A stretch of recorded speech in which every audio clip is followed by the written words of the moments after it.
Welcome back to Beyond the Line of Scrimmage. I'm Coach Bohr. That is Minx. Today is Conference Championship Week, Reaction Day.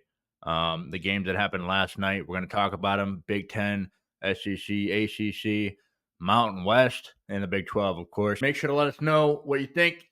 Like, comment, subscribe, and let's get into it. The first one we want to talk about, the premier matchup of the night, Oregon versus Penn State. Oregon 45, Penn State 37.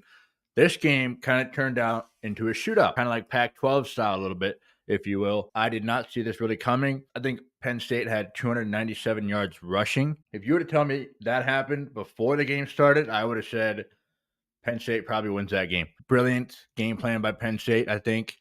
As far as rushing the ball, I think that's what they had to do to win. I think the only thing that really kind of made them lose this game was the turnovers. Drew Aller, 2 interceptions. Just not going to get it done with 2 interceptions. Penn State put up 523 yards.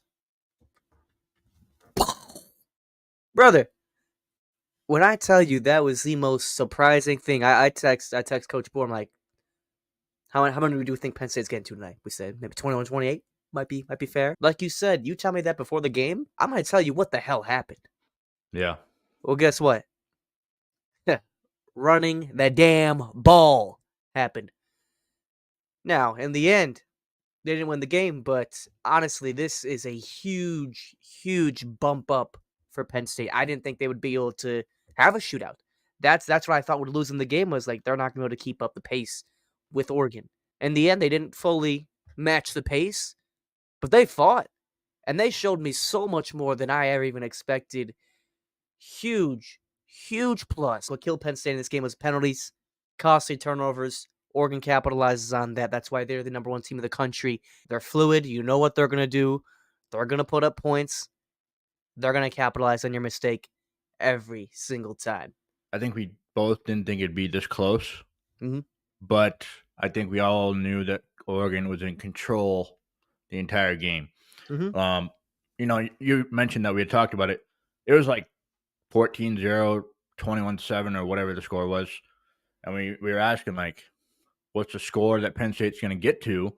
Because it felt like Oregon just had control in every facet of the game. I think that's the reason why they're probably the favorite, at least for me, to win it all. Is they can run the ball, pass the ball, they don't turn it over. Seems the most dominant. If you're going to beat Oregon, you got to be able to run the ball effectively. And I think Penn State gave it the best shot, and I think they might have given the recipe to everybody else. So the takeaway from this for me is like Penn State, stock up. Like seeing them have that dominance on the run game, exploiting Oregon's weakness now. That shows you Oregon has a weakness against that run defense. Granted, not too many teams have that 1-2 punch of Katron Allen, Nicholas Singleton that Penn State has. Very excited for Penn State going into the playoffs. That's all I got to say. I know we talked highly about Oregon before. I don't need to talk highly about them again. I love Oregon. I think they're the best team in the country, but Penn State definitely gave them a much better run for the money than I would have ever given them credit for prior. How about this for Oregon? They never went more than 1 drive without a score the entire game. So they might punt the ball once, but then they're scoring a touchdown or a field goal right after that. Okay. 4 of their first 5 drives were touchdowns. It's kind of impossible to stop, especially if they don't turn the ball over. Dylan Gabriel, 22 of 32, 4 touchdowns. I mean, what else are you going to do? How are you going to beat this team? You're going to have better uniforms in this team? No. You going to run the ball better than this team? I mean, Penn State, maybe. That's about it. Are they going to pass the ball better than this team? Not more efficiently. What else? How are you going to beat this team? I don't know. I mean, as far as the rest of the teams they could face, I mean, Georgia's got a decent run game, pretty inconsistent. Arizona State, decent run game. That might be your only shot right there. You're going to have to find someone with a defense that can actually exactly keep them off the field or force them into making those mistakes, uncharacteristic mistakes, forcing them out to get a 3-and-out or getting a tough 4th and short stop in the red zone. Like, I mean, it is going to be tough to beat this Oregon team. It's definitely doable. Obviously, we saw Ohio State. They almost went and did it in Autzen. Penn State comes out, they're behind the entire game. They were never out of the game. The draw that they got for the playoff, we'll get into that in a bit here. There were some teams that we'll take a look at, and we'll tell you what we think about that. But Yep. Oregon takeaways from this game: Oregon clearing away.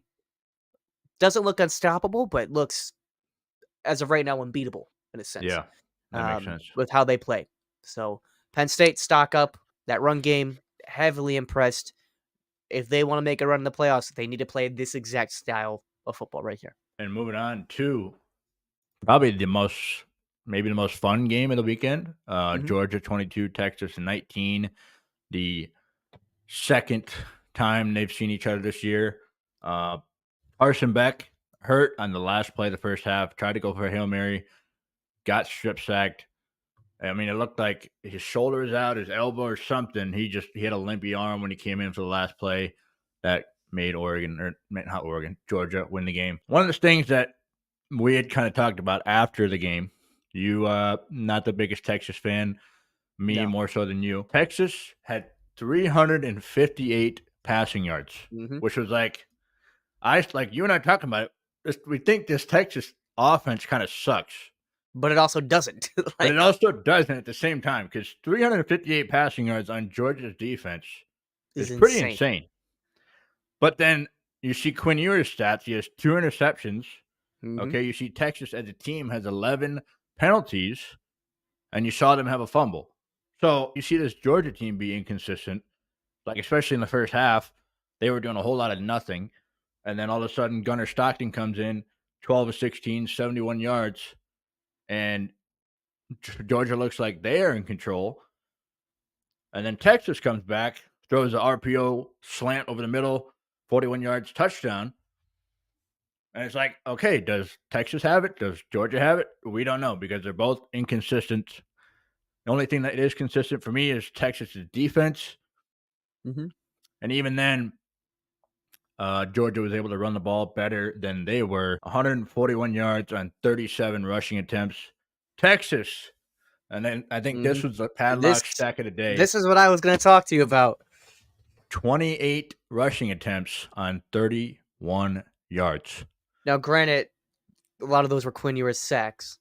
Yes, 6 To be sacks by the fair, Georgia defense. if we take out Quinn Ewers sacks, they had 58 yards rushing, which, regardless, Yeah. that is awful. Like, That is night and day ugh. between last week and this week. This offense is bipolar. 1 week they're gonna run the ball, 1 week they're gonna Yep. pass the ball, and that's what we see is the offensive inconsistency. Yeah. Your passing game looks solid, and then Quinn Ewers, all right, then he starts throwing some interceptions, starts Yep. throwing some inconsistent balls. Can't get anything going against their ground game because you're playing against one of the best defenses in the country in Georgia. How are you going to win that game? If Quinn Yeah. Ewers is forcing mistakes that don't need to happen, it's tough. Georgia, again, they didn't impress. Their quarterback room right now is looking shaky. Nothing in Yeah. this game. Granted, you're playing again. Texas is arguably the best defense in the country. It felt like a national championship game. Mhm. Just by the way, just like 2 titans of the sport just going at it. You know what I mean? Like, I'd almost be interested to see Texas versus Oregon because I feel like that's Mhm. another one of those games where it feels like national I championship feel like caliber. I honestly feel like Texas is one of the few teams that could give it to Oregon. Pause. Yeah. But defensively, Texas is the one that can Yep. do it. Offensively, they have the talent, they have the ability. Yeah. As long as you don't get those crucial mistakes, unnecessary turnovers, Texas is the team that can do it, in my opinion. I Yeah. think if there's one team that's going to do it, it's going to be Texas. Texas and Oregon obviously got the shaft on their side of the bracket. Georgia got Indiana, Notre Dame. Those would be tough teams to beat, but I think Georgia's probably still the favorite on their side. This was a fun game. It just felt like both offenses were inconsistent. I mean, Texas, you missed 2 field goals that would have won you the game in regular time. Okay, burnt Auburn, missed 2 of them. You're right there. You know what I mean? You just got to get over the hump. It's kind of like when Kirby had to beat Saban. You just got to get over the hump with Sark. I don't think Sark called a bad game. I just think Ewers is a split second away from making the right read. One more thing. I thought Arch Manning wasn't used enough in this game. And the problem is when they bring Arch in, it is only using him to run the ball. which is fine. Now that defenses know that's happening, we should be able to throw the ball with Manning, right? This brother can throw. Yeah. I mean, He's he's a a man. Manning. Exactly. He can throw the ball. So all of a sudden, you bring him in, the defenses think, oh, he's going to keep the ball. We're going to key in on the run. All of a sudden, you have a play that's over top. You know what I mean? I don't know why they don't utilize that more often. I don't know why they don't utilize him more often. Georgia, it's just tough to beat this freaking team, dude. Kirby Smart has this team locked and loaded every single week. Regardless, if they don't show up in the first half, you know he's going to rip their you know what in the halftime speech, and they're going to come out ready to go and with their hair on fire. Okay, and that's kind of what happened in the second half of this game. It felt like they had a different juice with Gunnar Stockton at quarterback. He's able to run the ball a little bit more, his feet more quarterback design run plays. I don't want to say he doesn't have the arm because he kind of has a cannon, but he doesn't have the smarts, the IQ to read the defense as much as Beck does. Obviously, Beck has way more experience. So I think that's just going to have to come along. But another thing, like we're talking about, Georgia's inconsistent. And that's in game, that's each half, that's each drive. They're just like, they're not the same team every single week. Georgia's going to have to prove it in the playoff. Yeah, I think that's what I had in Georgia. A fun game that honestly looked like it was about to be a train wreck Yep. in the first half. Clemson jumps out to a 21-7 lead in the first half. Some just awful plays for SMU to early on Yeah. just to say it. I mean, this game was an explosive firecracker Yeah. of a game. And like I said, it looked like it was going to get out of hand early. And then SMU, the late comeback, honestly, I mean, they were down, 31 to 14, Yep. 31-14 probably at some point in this game. And SMU just wouldn't die. They said, hey, well, we got to make the playoff, damn it. After that first half, I was like, damn, yeah, I texted coach, like, SMU's done, man. There's no way they can keep them in it. They're gonna. If this is Yeah. how this game's gonna go, it's gonna be 56-21. It's wraps for them. Yeah. I was watching the Big Ten game while this was going on, so I was kind of side eyeing it, and I just kept on seeing explosive play after explosive play. I'll talk about Clemson here in a second, but Kevin Jennings, guy that we started to talk about, get some hype around his name. 300 yards, 3 touchdowns, had a terrible interception. I mean, it was just off balance. Throws it right to the Clemson defender while you're driving, and then boom, Yeah. sets up Clemson for another scoring situation. But there was a stretch of this game, like the second through the fourth quarter, where I saw both teams get into the other team's 50-yard line. And like I said, I was flipping back between games. And the next time I put it back on, the other team's got the ball at their own 50. There's no turnover that happened. I'm like, what the hell happened Yeah. during this game? Yep. I think this game, the second half, solidified them into the playoff. And it got me excited to think that this team can actually do something Mm-hmm. with how much fight they showed and what they did. The resilience that they showed being down. I mean, they were getting demolished this game. I Yep. mean, they had a couple plays to get something going, but it was nothing consistent enough in that first half to even really give them a fighting chance. But that second half, they went out, took the opportunity that was given to them. They earned themselves a playoff spot with it. Clemson, on the other hand, Cade Klubnik balled out for the most Yep. part. 262 yards, 4 passing touchdowns. I mean, this passing attack for Clemson is looking damn good. One thing I want to mention more about SMU. Okay. Mhm. They had more total yards by 130 plus yards. Mhm. Okay. And they lost by 3. They had 2 turnovers. Okay. Obviously, the interception you talked about, I think they fumbled one time. I remember texting you at the start of the game. I'm like, okay, maybe SMU doesn't have the talent or the Power 4 level players that Clemson does. They just looked completely outmatched in that first half, first quarter. And I thought it was going to be, one of those deals where, okay, Clemson's going to win big, and all of a sudden Alabama's going to slip into the playoff. Obviously not. SMU showed out in the second half. They started the third quarter at 31-14.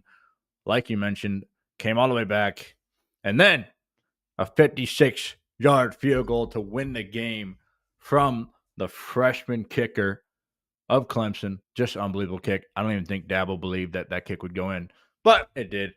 Clemson moves into the playoff. SMU, we'll talk about it later. They slip into the 11 seed because they made the game close. As far as Clemson goes, it's one of those deals again, like we just talked about with Georgia. Mhm. Having the coaching staff, having the team that just knows how to keep grinding. They know how to keep working. They know how to win. As much as we want to hate on Dabo for not using the transfer portal, they just know how to develop players and how to win. Maybe it's not to the same dominance that it once was. The pedigree is still the same. The Exactly. message is still the And their same. conference isn't even that good. I won't say bad or, mid, whatever, but they have Miami in the conference. Florida State was down this year. Obviously, SMU. I mean, other than those three, Duke. Duke won a couple games by really close scores. Okay, so they could have been either or. Virginia Tech was supposed to be good. They weren't that good. Pitt was decent for half the year, and then they fell off. Honestly, I think there's a couple of those ACC teams near the upper mid tier of the ACC that deserve to be ranked. Yeah. That kind of got snubbed. I mean, are we surprised certain SEC teams that won't be named? Clemson's going to have to work on Phil Maffa. They're starting running back, 13 carries, 28 yards. I don't know if this is a product of SMU's D-line being good or just the fact that they're going to throw the ball with Klubnik 40 times. For a lot of people, this is really the first time that they got to see SMU on an actual stage this year. Yep. So I think a lot of people kind of started to tune out and didn't really focus on the SMU defense. 'Cause I know they kind of got boat washed the first half, but they really, really started to come alive. Yeah. Obviously, in the second half, they gained all the momentum in that game. Yep. But I mean, this is really the first eyes-on experience with SMU. I come out of this with good expectations out of SMU because they could have easily just turned down, boom, walked out. Take your little check you got, say, hey, you know what, we almost made the playoffs this year, and then hope that you could get there again in the next couple years. But I think they showed out. They proved that they're worthy. I'm thoroughly impressed with SMU. I did not like this matchup for them. Clemson was too good defensively. They had offensive upside capabilities, and they pounced on it. One other thing, Mhm. and this is kind of what I mentioned last week about Miami. If you didn't start out so poorly, I feel like you could have utilized the running game a little bit more. SMU running back, 24 carries, 113 yards.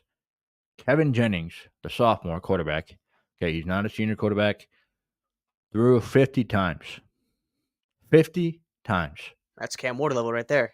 Exactly. And it's kind of like a direct comparison. It's like if you give the ball to running back more, obviously, if the game doesn't start out as it did, like if it's not 21-7, you're not going to have to throw the ball that much. You go to running back a little bit more, especially start the game.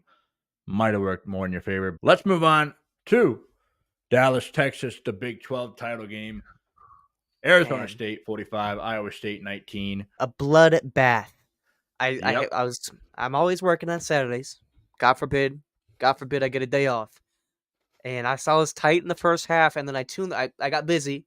I turned the score on like 45 minutes later. I see it's like 38-10. I was like, what the just happened? Yeah. Like, I thought Iowa State actually had a good chance of winning this game. And then Cam Scabito, whatever the hell you pronounce his last name, man. Cam Scadaboo, the legend. White Boy Summer carries on into the fall. The Cooper DeJean of Ashton Genties. Coach, man, let me know what happened, man. I mean, it felt like a shootout in the first half. It was going to be 17 all, but then I think Arizona State got away with the PI in the red zone. That kind of almost swung the game entirely because then it went into halftime. All of a sudden, Cam Scadaboo just starts running all over this Iowa State defense, which, if you knew anything about Iowa State, their run game defense is probably the worst part about it. So that's obviously where Arizona State's going to attack. 248 rushing yards compared to Iowa State's 127. You knew that was going to be the difference. You had to get a superstar level performance out of Rocco Beck. That was probably the only way you were going to win this game. Iowa State had 3 turnovers, especially it got pretty bad in that second half. Arizona State only threw 18 times. They ran 36 times. Mm-hmm. Okay, so they can easily rely on the running game. This is one of those things where, like, okay, maybe Arizona State gets to play Oregon. All of a sudden, White boy summer in the Rose Bowl. Give that brother his Rose Bowl MVP. That's what we want to see. Arizona State, you got yourself a first round bye. I think they deserved it after how well they played the last few weeks. Kenny Dillingham, brother, picked last in the preseason previews. Everyone expected your program to be a sinking ship, just a landmine already stepped on. It's currently exploding, and this man came in there and did. That's program changing. That's program defining what he just did there. If Arizona State can continue this success and dominate the Big 12, Arizona State's a team that could, I don't know if they'll move into the upper echelon of teams, but they are a team that's going to be fighting for Big 12 championship every single damn year. And that is exciting for me to see. Yeah, and I think if you are Kenny Dillingham, Sam Levitt, a freshman, okay, this brother, I don't even think he turns the ball over, okay? Yeah, I think he's had some interceptions, but he is about as perfect of a freshman as you could imagine. 12 of 17, 3 touchdowns, 219 in the air. Okay, you'll have him. I think he's stated that he's going to be at Arizona State. Okay, I think people are bargaining for this guy, but I don't think he wants to go anywhere. Tempe, Arizona is where he's going to be. If that's your case, all of a sudden you can start bidding for receivers in the portal. You can start bidding for a new running back after this year. I think Cam Scatterby is a senior, so he's going to be going to the NFL, I would assume. They got something building down there. They could definitely compete in the Big 12. I think there's definitely a building block there for this team, especially if a quarterback that's a freshman. Arizona State, 45. Iowa State, 19. That is a Big 12 championship game. Moving on. Last but not least, Boise State and Ashton Genty, 21. UNLV, 7. I had UNLV winning this game. I did too. I thought the way they played early in the season, the way they stopped Ashton Genty, stopped. That first game of the season compared to what he was doing prior, it's hard to beat a team twice in a single season, and we were proven wrong twice this past week with Georgia beating Texas again, and Boise State coming out on top again. It's the Ashton Genty show. It's the Ashton Genty show. He's unstoppable. He's undeniable. He's gonna get his. It's an accepted at this point. The offensive line is honestly one of the most underrated in the country. It deserves so much more respect than what they've gotten. And then on top of that, you add in a physical demon in the backfield who will either throw you off of him, hit you off of him, or sidestep you out of your damn shoes. There ain't no stopping him. Then you get yourself a gunslinger, and Maddox Madsen, a dog. Oh my god, I love this Boise State team. I love this Boise State team. The more I watch them, the more I just feel it. This defense from Boise State kept UNLV from ever getting in this game. UNLV had something late, but by then, you knew this game was wraps. You knew it was wraps. You got Ashton Genty running the ball out, running the clock out with Ashton Genty. There ain't no stopping that. For me, obviously, Genty had 32 carries, 209 yards. But the rushing yards for both teams and the rushing attempts for both teams were damn near identical, which is insane because it's like this team has the freaking Heisman winner, almost, maybe, we'll see. And they somehow have the same rushing stats, but they somehow lose by 2 scores. It was 21-0 at the half. Okay, I think after that, it was we knew it was over. Madsen, I remember flipping this game on a little bit. He was like 10 for 10, and then he was like 12 for 13. It's almost too easy to be Maddox Madison because all he has to do, rely on Genty to get you 7 yards, play action. All of a sudden, you get an easy pass out to a receiver. I don't know. This team, if the running game can stay the way it is against these Power 4 level teams, which from what we've seen, we saw it with Oregon. But again, Oregon has a suspect running game defense, as we learned in week 1, but also as we learned with Penn State. If they can somehow manage to do that against a Penn State or a SMU or a Georgia, I think they have a shot here. It would be pretty insane.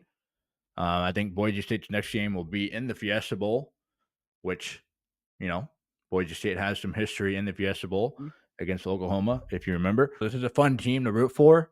especially with the running back like him. I don't think many people are giving this team enough credit for what they do, especially because they haven't faced the competition that other teams have outside of week 1 or week 2 against Oregon. I think a lot of that comes down to how they weren't able to put away teams down the Yeah. stretch later in the season where they kept it tight. They had to control the game. Some of them they weren't in control. Some of them they were down. They had to rely on a late comeback to come and win.